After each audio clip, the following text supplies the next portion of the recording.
তো হ্যালো বন্ধুরা, শুভ দুপুর। চলে এসেছি খাওয়া দাওয়া নিয়ে। তো দেখো কি কি খাওয়া দাওয়া। আজকে অনেক কিছু আছে।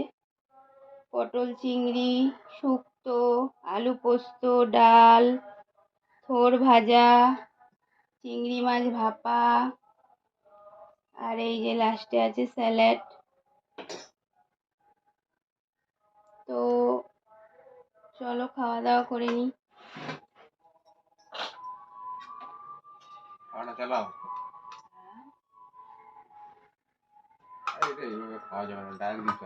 হ্যাঁ, এটা শুকনো করেই খায়, আগে শুক্তোটা খেতে।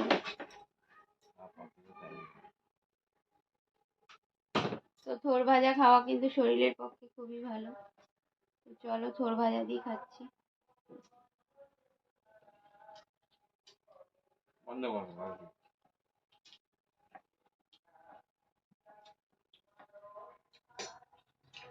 আর এরকম স্যালাড খাওয়া ভালো শরীরের পক্ষে।